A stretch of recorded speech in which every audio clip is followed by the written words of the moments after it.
Voilà, donc aujourd'hui, la thématique qui a été choisie pour ce webinaire euh, de, de- d'accompagnement, ce sont les outils. Quels outils pour une classe virtuelle? Et donc, moi, je m'appelle Isabelle Dremeau, je travaille depuis longtemps avec la région Normandie, avec Communautique, et également avec Jean-Luc Peuvrier. C'est pour ça que vous voyez son nom au niveau de la caméra. Et nous travaillons donc ensemble pour proposer des accompagnements pour la région Normandie. Donc, je suis formatrice, consultante dans le domaine de l'enseignement à distance. Et vous verrez notamment sans doute des liens vers l'atelier du formateur. Donc, c'est un site dont je m'occupe également pour la partie éditoriale. Avec un collègue qui, lui, s'occupe de la mise en place du site Internet. Donc, voilà. Donc, en ce qui nous concerne aujourd'hui, les outils de classe virtuelle. Donc, on va voir ensemble également avec un témoignage, puisqu'on aura comme invité Fanny Bénard, qui pourra nous donner peut-être un retour d'expérience ou des retours d'expérience de l'utilisation de la classe virtuelle et notamment des outils qui auront été utilisés.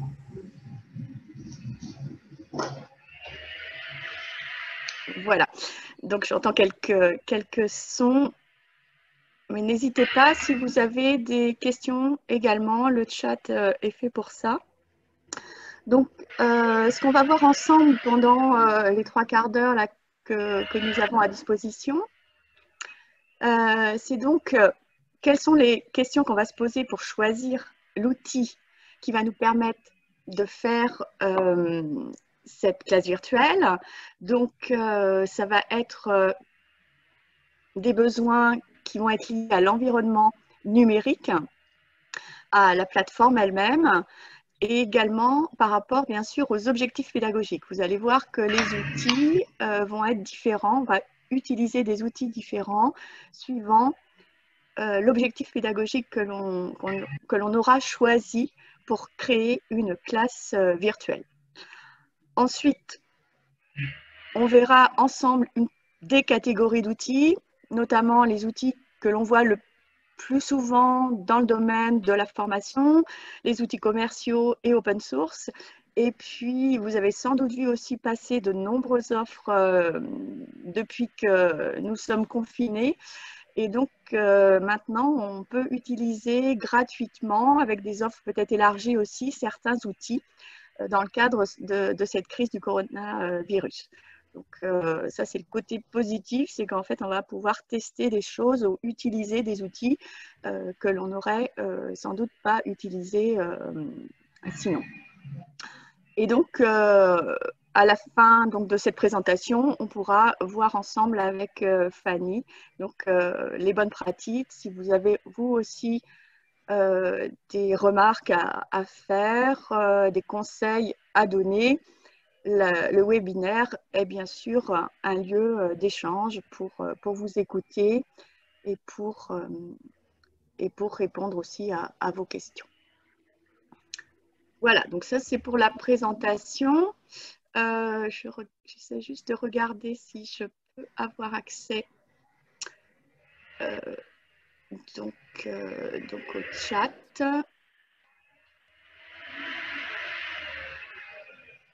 Voilà. Non, pas forcément. Ok.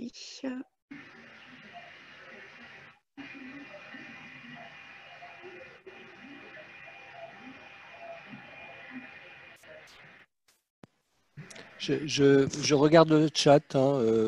Oui, dis-moi. Voilà, donc en fait, c'est surtout des présentations. Hein, les gens se présentent les uns les autres. Voilà, et puis je vais peut-être, je vais me représenter très rapidement. Donc, Christophe Jourdain, avant vraiment de démarrer, Christophe Jourdain, donc animateur communautique, région Normandie, direction de l'aménagement numérique. Et Fanny, rapidement. Oui, donc je suis... tout le monde m'entend, oui. Oui, on t'entend en tout cas. Ok. Je Donc, t'entends. je suis Fanny Bénard, donc, du film CCI Formation. Je suis coordinatrice multimodalité donc, pour film CCI Formation. Donc, j'interviens sur les sites de Cherbourg, Granville et les 2 sites de Saint-Lô. Merci. Voilà. Ok, Merci. merci. Donc, on aura ton témoignage tout à l'heure, à savoir comment s'effectue l'accompagnement en classe virtuelle au niveau de vos organisations. Alors, donc, je vais continuer avec les fonctionnalités parce que c'est vraiment peut-être les premières questions à se poser. De quoi va-t-on avoir besoin quand on va créer une classe virtuelle? Déjà, par rapport au nombre de participants. Est-ce que l'outil que l'on va choisir peut permettre d'avoir une interaction avec simplement un tout petit groupe, une dizaine de participants, ou parfois dans les offres gratuites, c'est même 4-5 participants, ou alors est-ce qu'on pourra aller beaucoup plus loin jusqu'à une centaine ou sur des grandes institutions à avoir des formules payantes où on aura facilement donc 1000 personnes qui pourront être tout de suite joignables. Donc le nombre de participants, ça va être un indicateur aussi dans le choix de votre outil. Une seconde fonctionnalité, c'est avoir peut-être la possibilité d'annoter des documents. C'est-à-dire que vous allez avoir sous les yeux, par exemple, un PowerPoint, vous allez avoir un document Word et vous avez envie d'ajouter au fur et à mesure de la classe virtuelle des ajouts, des remarques des participants. Vous avez envie d'ajouter en direct des remarques et ces remarques-là, voilà, elles doivent être enregistrées sur le document en même temps que votre classe virtuelle. Alors, est-ce que la classe virtuelle, l'outil que vous avez choisi, vous permet d'avoir cette fonctionnalité? C'est également un choix. Ça permettra d'avoir aussi une trace de ce que vous avez fait pendant la classe virtuelle. La même possibilité de traçabilité, vous l'aurez si vous archivez, c'est-à-dire que si vous avez un enregistrement de la session. Donc, de la même manière, ici, suivant les offres freemium gratuites que vous aurez, vous n'aurez pas forcément la possibilité d'enregistrer. Donc, si ça, c'est un indicateur fort pour vous, pour le choix de la classe virtuelle, il faudra bien sûr prendre en compte la possibilité d'archiver la session et donc d'avoir un document sous forme, en général c'est sous forme MP4, un format vidéo qu'il est facile de télécharger et que vous pouvez ensuite vous réutiliser comme ressource. Hein, c'est ce qui est important. Ce qui fait que votre classe virtuelle n'est pas simplement un temps d'accompagnement et d'enseignement à un temps donné, mais c'est quelque chose qui va servir vraiment de ressource pédagogique sur laquelle vous allez pouvoir aussi vous appuyer par la suite et vous allez pouvoir faire des liens vers cette ressource pour d'autres groupes de formation ou pour des personnes qui n'auraient pas eu l'occasion d'assister au live de la classe virtuelle. Donc, ce semble-t-il en général quelque chose qui est vraiment pris en compte, la possibilité d'archiver qui est important en formation. L'autre question à se poser, est-ce qu'on peut faire un partage d'écran comme je le fais ici actuellement? Donc, vous voyez qu'on travaille sur une interface qui s'appelle Zoom et qui par contre ne permet pas de télécharger un document PowerPoint directement sur l'interface de présentation. On est directement en partage d'écran, ce qui fait qu'on a aussi tout loisir de modifier à partir de son ordinateur les documents que le partage d'écran est très important lorsque vous voulez naviguer sur Internet. Faut qu'il soit aussi fluide, donc ça c'est pas forcément facile de trouver cette fluidité sur tous les outils et de ne pas avoir de pixelisation non plus, donc il faut une très bonne qualité, sinon ça va être assez compliqué de suivre le partage d'écran.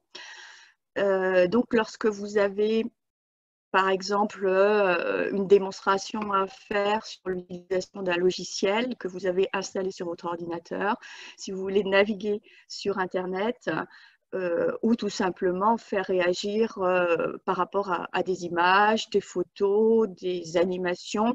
En fait, tout ce que vous avez sur votre ordinateur va être partageable grâce à cette fonctionnalité. Donc ça, c'est une fonctionnalité disponible sur un outil de classe virtuelle.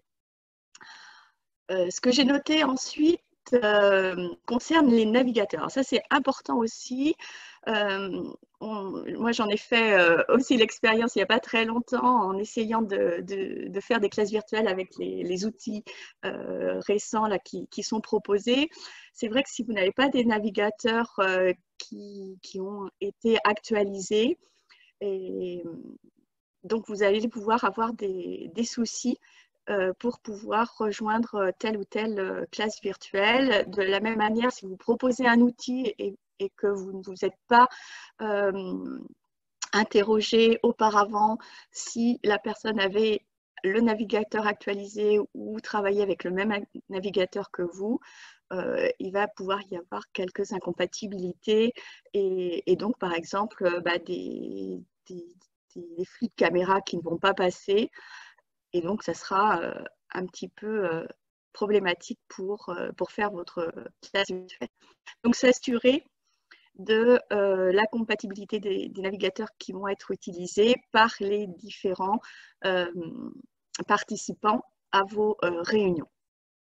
Ça peut être testé, bien sûr, auparavant. C'est ce que l'on conseille en général, hein, avant de lancer la classe virtuelle, de faire vos tests et de voir si ça fonctionne.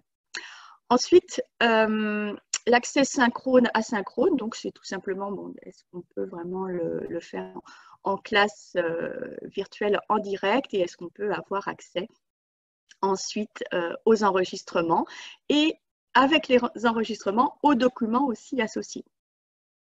En général, on a plusieurs choses, donc on peut avoir les documents qui vont être à part et ça c'est un atout parce que si vous avez l'enregistrement de votre classe virtuelle qui fait un tout avec le document, c'est plus difficile de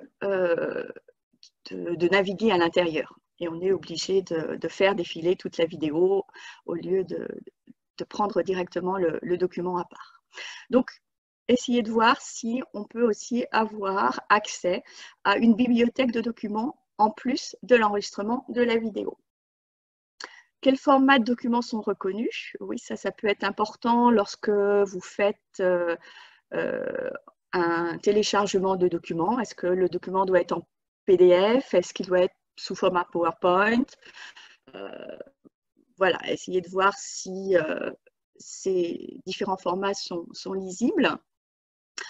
Le PDF permet bien sûr de maîtriser le problème. Si vous avez des animations dans un PowerPoint, ça peut aussi prêter comment dire, on peut aussi avoir des petits soucis de visualisation. C'est-à-dire que certaines animations ne vont pas se faire et donc les blocs sur lesquels auront été mis les animations ne vont pas apparaître. Donc ça peut bien sûr gêner aussi lorsque vous allez faire votre présentation. Et puis sur le mode d'envoi des invitations, essayez de trouver quelque chose de très simple. Est-ce qu'on est obligé d'inscrire les personnes? Est-ce que les personnes peuvent accéder directement via le lien, comme on le fait ici actuellement? C'est vrai que c'est assez pratique. On a un lien. Ce lien peut être mis aussi sur des classes virtuelles qui sont récurrentes. Donc, à chaque fois qu'on va avoir une classe virtuelle à un temps donné, ça va être le même lien qui va être utilisé. Ce qui permet donc aussi de ne pas se perdre entre les différents liens que l'on va recevoir et de régulièrement se connecter au même lien. Donc voilà, donc là ce sont peut-être bien sûr que quelques éléments qui vont vous permettre de vous poser les questions par rapport au choix de l'outil et de réfléchir aux fonctionnalités dont vous avez besoin. Il y en a d'autres, sans doute, hein, vous pouvez les noter bien sûr dans le chat. Après, plus on va faire de classes virtuelles, plus on va être exigeant aussi par rapport aux fonctionnalités. On peut se poser la question aussi si on n'est pas dans un format simplement de type webconférence, mais vraiment de classe virtuelle où on veut simuler quelque chose d'une formation en présentiel avec une interactivité, avec des réactions des élèves. Vous savez que certains outils vous permettent d'applaudir, de mettre des smileys, de lever la main, ce qui est typique de la formation en face à face en présentiel. Je crois que sur Zoom, on peut le faire. J'ai dû le voir tout à l'heure. Je découvrais avec vous. Voilà, merci. Et donc, ce sont des petits éléments aussi qui vont faire que l'on va garder un lien avec les participants et qui vont être aussi, au niveau des participants, une manière de s'engager dans la classe virtuelle et de ne pas simplement être passif devant une écoute d'un enseignant, de la présentation d'un enseignant.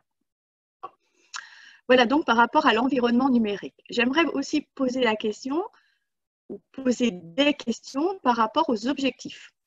C'est vrai que les choix des outils vont se faire par rapport à l'objectif pédagogique de votre séance. Si vous souhaitez tout simplement avoir à délivrer des apports théoriques, hein, comme un exposé, un diaporama, quelque chose de très classique, ça peut être intéressant de le faire, important de le faire. Vous pouvez avoir un cours de management à donner à un amphi de 150 élèves. Donc à ce moment-là, vous savez que vous n'allez pas leur demander directement d'interagir. Donc vous allez être sur un format plutôt de webconférence avec un minima d'interaction qui peuvent être faites par le chat et modérées à ce moment-là par une seconde personne. Plus vous allez avoir bien sûr de participants à votre classe virtuelle, plus vous aurez besoin également d'un collaborateur pour pouvoir gérer les différentes interactions qui pourront intervenir. Donc, ça peut être tout simplement se dire, voilà, j'ai un exposé, il est important que je leur fasse ces apports théoriques. Donc, je vais avoir mon support PDF, mon diaporama et je vais le diffuser sur la plateforme.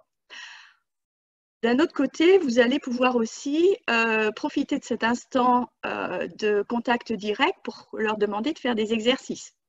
Des exercices où vous allez vous corriger. Donc là, on va travailler peut-être sur des outils d'écriture collaborative, sur un Framapad en plus ou sur un Google Doc.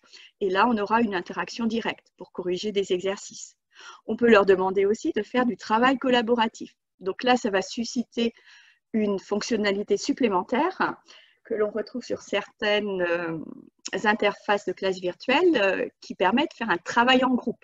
Le travail en groupe va permettre de réaliser des petits groupes de classe virtuelle où les personnes qui sont invitées à ce groupe vont interagir ensemble et l'organisateur de la classe virtuelle pourra aller d'un groupe à l'autre, mais il n'y aura pas d'interférence entre les différents groupes. Ensuite, on peut imaginer également avoir besoin d'une classe virtuelle pour faire du suivi de stage. Donc à ce moment-là, on aura besoin d'avoir le contact visuel, audio des apprenants. On va privilégier des petits groupes à ce moment-là, hein, si on veut faire des suivis de stage ou faire simplement 1 à 1, d'avoir un contact direct avec le stagiaire.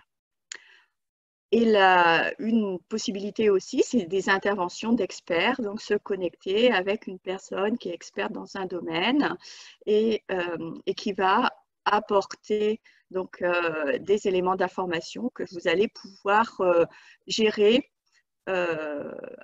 soit en demandant aux participants, à vos élèves de préparer des questions, par exemple, ou de répondre aussi aux questions que vous avez préparées suite à cette intervention d'expert. Voilà, donc en fait, il n'y a pas… d'abord, je vais connaître la fonctionnalité de la plateforme. Ensuite, je veux connaître aussi… je m'interroge par rapport à mes objectifs pédagogiques. On peut se poser les questions en parallèle. Hein, je pense qu'en cherchant la plateforme, en regardant les différentes fonctionnalités de la plateforme, on peut être amené aussi à avoir une idée d'application pédagogique. Donc, c'est pour ça qu'il ne faut pas être trop non plus… trop fixé sur la pratique que l'on va avoir, simplement avoir une idée en tête et être prêt ensuite par rapport aux nouveaux outils de voir si, avec ce qui est proposé, on peut ajouter de l'interactivité. C'est vraiment ce que vous devez avoir en tête, vous mettre à la place de vos apprenants qui vous écoutent et vous dire comment ils vont pouvoir interagir. Est-ce qu'ils peuvent poser des questions? Est-ce qu'ils peuvent lever la main? Est-ce qu'ils peuvent envoyer des documents? Comment je fais si je veux corriger directement un de leurs exercices en ligne? Si je veux les faire travailler et qu'ils m'envoient après leurs documents, qu'est-ce qui va être le plus pratique? Donc, vous voyez, ces questions-là, vous les écrivez sur un bout de papier. Vous faites la même chose pour l'environnement de votre interface de classe virtuelle et vous allez pouvoir ensuite faire des choix par rapport aux outils. Donc, j'en viens petit à petit aux outils.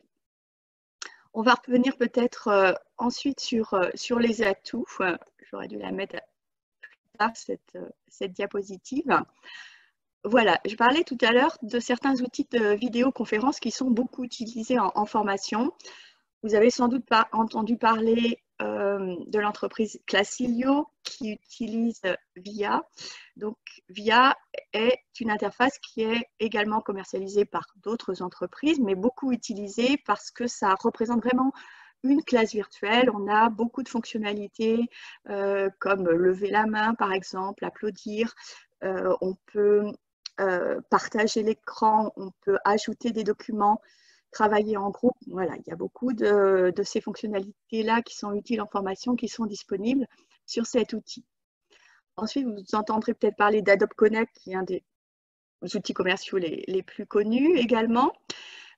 Global, qui est utilisé par la plateforme FunMOOC, et notamment sur tous les MOOC qui sont avec une intervention en direct, synchrone, lors de classes virtuelles.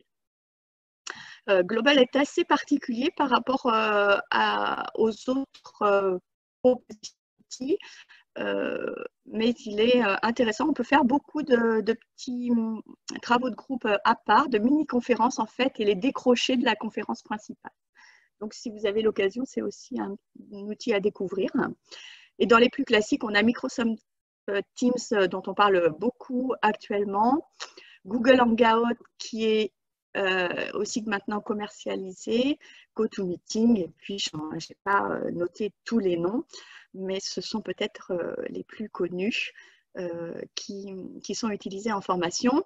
Dans les outils open source, il y a Big Blue Button, qui est par contre un outil que vous ne pouvez pas utiliser tel quel, que vous devez installer sur une instance de plateforme de formation. Sinon, on retrouve Framatalk, Jitsi, Meet, Jitsi.org. Voilà, pour vous donner quelques exemples. Je pense que vous les avez sans doute rencontrés aussi en surfant sur Internet. D'ailleurs, en ce moment, vous avez beaucoup de sites qui référencent des outils de webconférence parce que ça va vous servir pour le télétravail, ça sert pour la téléformation. Faites attention, par contre, à certains outils comme notamment Discord, qui a à un certain moment été beaucoup dont il a beaucoup été question pour les enseignants de la formation initiale, parce que les élèves étaient habitués à travailler avec. C'est une plateforme aussi où on peut donc faire de la formation à distance, de la visioformation, sauf que c'est une plateforme qui n'est pas du tout sécurisée. Donc, il y a des données qui ont été récupérées et ensuite, notamment sur la plateforme du CNED, il y avait des soucis de personnes, de trolls, comme on les appelle, d'inconnus qui venaient se greffer parce qu'ils avaient récupéré les codes de ces plateformes dans les conversations de la plateforme Discord. Attention, essayez de travailler avec des plateformes qui sont reconnues, qui sont sûres et qui vous permettront de garantir quand même une sécurité de ce que vous allez faire passer sur la plateforme. Donc, je vous ai mis ici un lien vers des outils gratuits. En voici d'autres. Alors, ceux-ci sont notamment gratuits jusqu'à la fin de la crise. Après, je ne sais pas si il y aura des modifications. Webex, par exemple, l'offre aussi gratuitement. Adobe Connect, qui est donc une interface très sophistiquée, elle est gratuite pour les étudiants. Vous pouvez la proposer à vos étudiants s'ils doivent travailler sur des travaux de groupe, par exemple, ensemble. Et donc, peut-être pour maintenant revenir aux atouts, ce qui va être important, c'est de garantir un lien. Donc, c'est bien d'avoir, comme on est à distance en ce moment, on peut bien sûr envoyer des mails, on peut avoir une plateforme de formation, mais c'est bien d'avoir ce lien direct quand même. C'est humain, vous avez sans doute vous-même vu qu'il est important de se tenir au courant de ce qui se passe les uns chez les autres. Donc, au niveau de la formation, c'est la même chose. C'est bien d'avoir un contact direct avec le formateur. Et la classe virtuelle, d'avoir la visio, ça permet d'avoir ce lien. Ça remotive le groupe. On va travailler ensemble. On sait que tout le monde travaille ensemble autour de quelque chose de commun. Et en plus, et ça c'est important également, grâce et de par cette obligation, on va monter en compétence au niveau de nos compétences numériques et des compétences numériques de nos apprenants. Donc ça va être intéressant. Donc je termine par les conseils et puis je donnerai la parole à Fanny et peut-être à Christophe juste avant pour peut-être des questions. Donc les conseils, c'est bien sûr de privilégier un outil que vous connaissez déjà ou que votre organisation a mis à disposition. Si vous n'avez pas d'outil qui a été mis à disposition, tournez-vous vers les outils que vous avez testés. Par exemple, ici, Zoom, si vous trouvez que c'est un outil intéressant, vous pouvez, il y a une offre freemium de Zoom qui permet de faire de la classe virtuelle. Essayez de le tester, bien sûr, avant. Et puis, lorsque vous allez vous connecter avec vos apprenants, il y aura toujours un temps de latence au début où chacun va se connecter, se mettre en place, essayer de se repérer à nouveau dans l'interface avant d'être vraiment bien concentré sur ce que vous allez leur présenter. Donc, vous pouvez aussi, après, il y a toutes sortes de tactiques, d'icebreaker, de début de séance aussi qu'on peut mettre en place quand on va scénariser vraiment la classe virtuelle.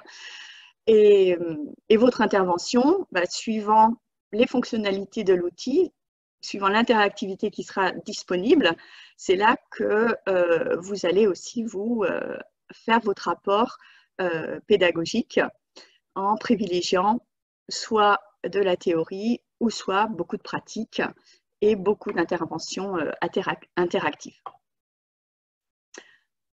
Donc voilà, donc je vais en rester là pour la présentation. Et peut-être juste avant, Christophe, si tu as repéré des questions dans le chat, et ensuite on verra avec Fanny comment ça se passe. Oui. Écoute, vous m'entendez là, c'est bon? Oui. Je ne me vois plus. Bon. Alors, j'ai pas de question particulière, mais je voulais vraiment insister sur le fait de tester vraiment, de tester sur différents navigateurs avant pour être sûr que ça fonctionne, etc., etc. Et je mettais dans le chat tout à l'heure, par exemple, très concrètement, je ne peux pas me connecter à Zoom avec Firefox. Je ne sais pas pourquoi ça ne fonctionne pas, donc je le fais avec Chrome et je sais que ça fonctionne quand je vais sur Classilio, ça fonctionne avec Firefox. Ça dépend s'il y a des choses à télécharger, pas télécharger. Ça dépend aussi de la configuration des postes, etc. Donc n'hésitez pas à essayer et puis à dire aussi à vos étudiants, bah, écoutez, il faut changer de navigateur parfois, il faut tester avant. On a toujours le petit quart d'heure, 20 minutes la première fois où finalement on passe un peu de temps je dirais, à tester et puis à valider, je dirais, l'audio, la vidéo, etc. Peut-être aussi une chose qu'on a faite, vous avez vu en début, c'est de parfois, en fonction du nombre, là, quand on est une trentaine comme ça, on décide qu'on ne met pas les vidéos et on enlève on enlève en fait l'audio à tout le monde pour éviter les bruits de fond, mais aussi pour éviter que sur la bande, enfin, que ça utilise trop de bande passante. C'est des petits trucs, hein, qu'on apprend au fur et à mesure. Et puis juste revenir sur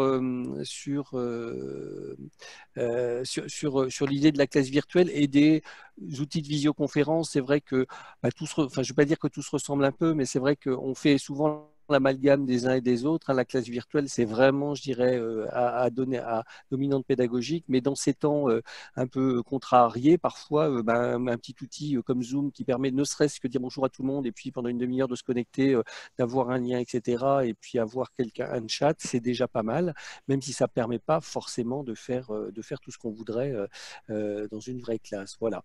Et je sais, hier, certains en parlaient en disant bah, finalement tout le monde teste plein d'outils aujourd'hui. Ça va des groupes WhatsApp, parfois Facebook, etc. Voilà. Donc c'était juste pour donner, pour dire il y a en effet la classe virtuelle et c'est bien de rentrer, j'irai dans une chose d'un petit peu plus long terme de la classe virtuelle qui va permettre de mettre des activités pédagogiques, etc. Mais ça n'empêche pas d'utiliser Zoom. Et comme tu disais tout à l'heure, enfin Zoom ou un autre, hein, voilà, où ça peut être Big Blue Button, mais bien que ce soit un petit peu plus complexe. Mais ce qui n'empêche pas, en effet, de prévoir à l'avance, de se dire à un moment donné, je vais mettre un lien sur un Framapad ou sur un Google Doc sur lequel on va travailler, etc. Mais ça, voilà, et en le préparant à l'avance, ça fait partie des choses que l'on verra la semaine prochaine, puisque je crois que c'est toi, hein, Isabelle, qui va refaire un webinar sur vraiment maintenant comment j'organise ma classe virtuelle. Là, on voulait être plutôt sur les outils. Voilà. Et puis pour répondre à une question qui est est-ce qu'on a accès au PowerPoint? Oui, bien sûr, vous avez accès au PowerPoint. En fait, le webinaire est enregistré, il sera dans l'après-midi, il sera visible sur la plateforme oncontinueaformer.fr, mais aussi sur la chaîne YouTube Communautique. Il faut vous inscrire sur oncontinue.fr, oncontinueaformer.fr, voilà, en auto-inscription. Donc voilà, et vous avez à la fois le webinaire en entier, vous avez une version audio si vous ne voulez pas ou si vous ne pouvez pas, vous n'avez pas la bande passante qui vous permet d'avoir la totalité du webinaire, et vous avez le PowerPoint. Voilà. Et je laisse la parole à Fanny. Merci. Merci Christophe. Donc, alors nous sur Chim CCI Formation, en fait, on utilise un Big Blue Button. Donc Christophe a testé le démarrage du Big Blue Button chez FIM et donc c'était pas, en fait, pour le coup, ça fonctionnait pas très bien. Depuis, les serveurs ont été redimensionnés puisqu'effectivement, en fait, c'est un outil qu'il faut installer sur un serveur ou sur une plateforme. Donc on a fait ce choix-là et on a formé là massivement en ligne nos collaborateurs, les formateurs, pour qu'ils puissent proposer justement ce lien. En fait, c'est surtout le lien social qui va être important là actuellement avec les jeunes et moins jeunes aussi. Ils ont besoin de se retrouver à un moment donné et ils sont contents de se retrouver, ils sont contents de pouvoir échanger et de pouvoir faire une autre activité que de la lecture de documents, de regarder une vidéo ou une activité interactive. Il y a un vrai besoin en fait d'échange. Donc on l'utilise plutôt en début de demi-journée, en fin de demi-journée. Alors en début de demi-journée pour dire bonjour, bonjour tout le monde. Voilà en fait le programme de la matinée ou le programme des quelques heures à venir. Voilà les travaux sur lesquels on souhaite que vous réfléchissiez ou enfin les choses à faire. Et puis en fin de séance, tout le monde se retrouve pour une petite synthèse, un point, repréciser certains éléments. Voilà. Donc c'est quelque chose qui fonctionne plutôt bien et qui était vraiment attendu de la part de nos groupes d'apprenants. Est-ce que tu peux nous dire combien de personnes participent à ces classes virtuelles? Alors, c'est très variable. En fait, certains font du duo, donc formateur-élève, et pour d'autres, c'est le groupe entier. Donc, ça va jusqu'à 30 participants. Alors là, quand on est sur 30 participants, on est un peu dans la configuration d'aujourd'hui. C'est qu'on leur demande à tous de couper leur micro et de n'ouvrir le micro que lorsqu'ils ont une question à poser ou une remarque à formuler. Donc, dans Big Blue Button, on a cette possibilité en fait de dire, de lever la main, de dire si ça va, si ça va pas. Donc, on a le chat également. On a également le partage d'écran. Donc, ça, c'est vraiment pratique. Ce qui nous intéresse vraiment, c'est le partage d'écran. Parce que l'intérêt du partage d'écran dans toutes ces possibilités que tu nous as présentées, c'est qu'on n'a pas à télécharger une présentation qui parfois est un peu trop lourde et obstrue la bande passante et rend difficile donc la tenue de la séance. Donc ça, c'est ce qu'on privilégie. Alors on utilise également Zoom dans la version premium. Donc on a la possibilité d'avoir donc 40 minutes de réunion. Donc c'est un temps court, mais qui satisfait pour des réunions plus courtes. D'accord. Est-ce que vous enregistrez les webinaires? Est-ce que vous avez vous arrivez à voir si les stagiaires ont revisionné ces webinaires? Est-ce que ça vous sert de ressource? Alors là, on a fait le choix parce que on a été obligé de redimensionner tous nos serveurs, puisque on avait quelques classes qui faisaient de la FOAD. Aujourd'hui, on a tous nos groupes de formation qui font de la FOAD, donc c'est 80 groupes. Ouais.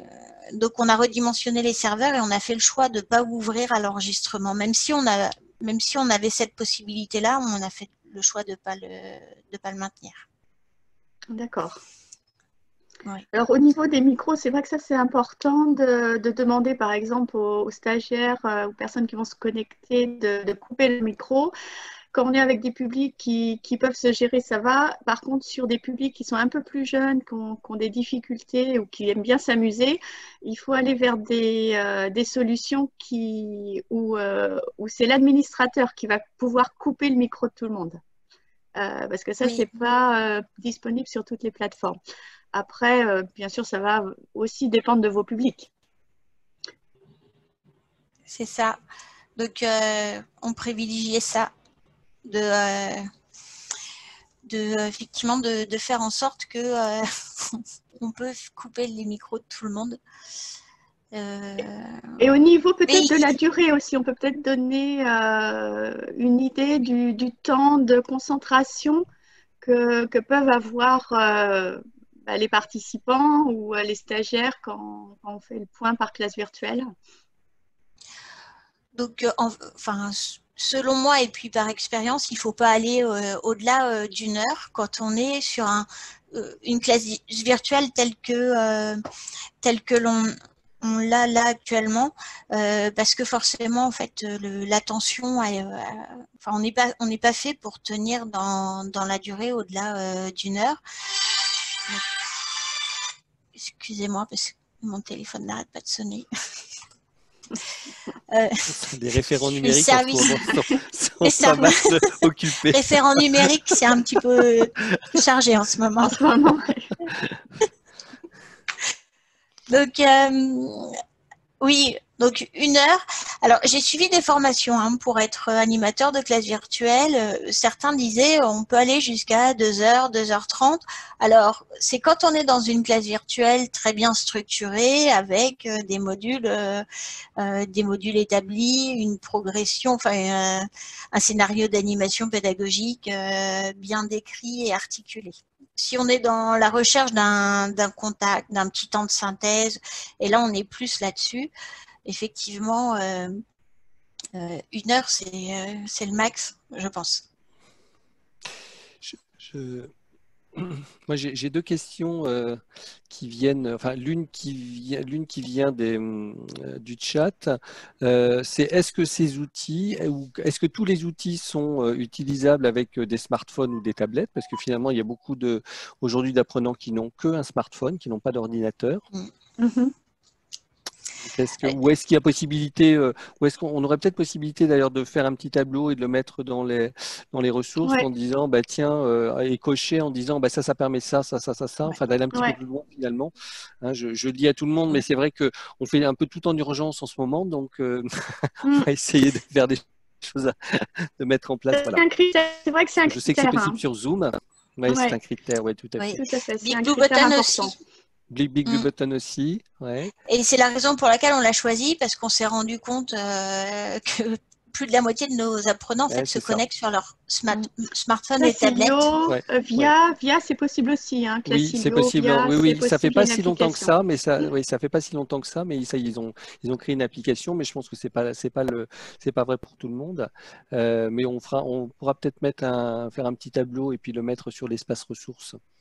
Avec les smartphones. Donc l'IRFA dit oui, on utilise aussi Teams avec les smartphones.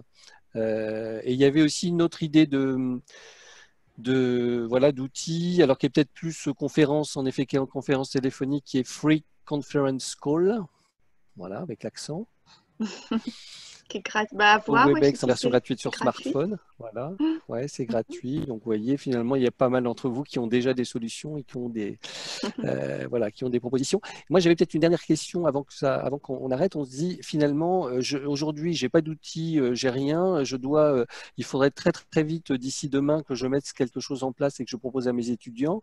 Quel est l'outil ou quels sont les 2 outils où vous diriez ça c'est vraiment simple à mettre en place et allez-y et commencez par ça. Je parle outils en général, pas forcément classe virtuelle. C'est un peu compliqué parce que c'est vrai que tu es obligé de choisir l'outil par rapport aux contraintes, comme on a vu tout à l'heure. Mais si c'était pour... spontanément, je me pose la contrainte de me dire...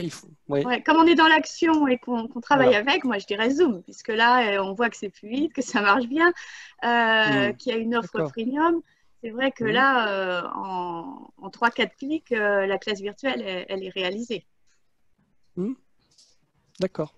Non, mais c'est ça, mais il faut vraiment se demander quand même avant qu'est-ce que je vais en faire. Tout à fait, mais il y a l'urgence, et puis je disais, après, tiens, je vais développer peut-être quelque chose avec une classe virtuelle qui me demande aux 6 mois d'apprendre à l'utiliser, à voir comment est-ce que je vais organiser, etc. Mais j'ai envie de dire, tiens, dans l'urgence, demain, j'ai envie de reprendre contact avec tous mes étudiants, qu'est-ce que je fais, quoi. Mais il y a beaucoup de centres aussi qui ont, par exemple, la Google Suite, donc utiliser les outils qui sont disponibles, qui ont été achetés par les centres, donc Google Hangout Meet. Et puis pour Office 365, la même chose. Microsoft Teams, c'est aussi un outil parfait. D'accord. Fanny, peut-être, non? En fait, ou la même nous, en fait, Zoom, effectivement, après, il faut aussi peut-être se focaliser sur les outils qui sont disponibles parce que ces outils ont déjà été achetés dans les centres de formation, ce qui permet aussi de pouvoir échanger avec ses pairs qui ont déjà utilisé, en fait, de ne pas partir non plus à l'inconnu et puis avoir des points de repère. Donc, et puis, Là, vu qu'il y a beaucoup de gratuité, en fait, d'offres spécifiques actuellement, c'est d'en profiter pour en profiter quand on aura un peu de temps, hein, pour tester. Pour tester, oui. Vive les vacances, qu'on puisse bosser un peu tranquillement, c'est ça? C'est ça. Qu'on puisse tester, etc. Ouais. Ok. Bien, Voilà. je crois qu'on a fait le tour, du webinaire. Merci, merci Fanny, merci Isabelle. Donc le webinaire sera en mode replay, je pense d'ici 2 heures sur oncontinueaformer.fr et sur la chaîne YouTube Communautique. Sur oncontinue.fr, oncontinueaformer.fr, vous aurez aussi la possibilité de télécharger le PowerPoint et comme je disais aussi de le voir d'avoir le webinaire en mode audio. Voilà. Voilà, oui, on va mettre Merci. les ressources. Ouais. Okay. Merci à tous. Donc merci, oui, merci. Portez-vous bien merci aussi. Fanny aussi du témoignage. Si vous avez envie de participer aux autres webinaires, n'hésitez pas non plus à nous en faire part. Et comme je le rappelais donc en début de séance, pour le webinaire de vendredi, une question, une problématique précise, on essaie de trouver une réponse à vos questions. Merci, bonne fin de journée. À Au demain. revoir à tous, merci. À bientôt.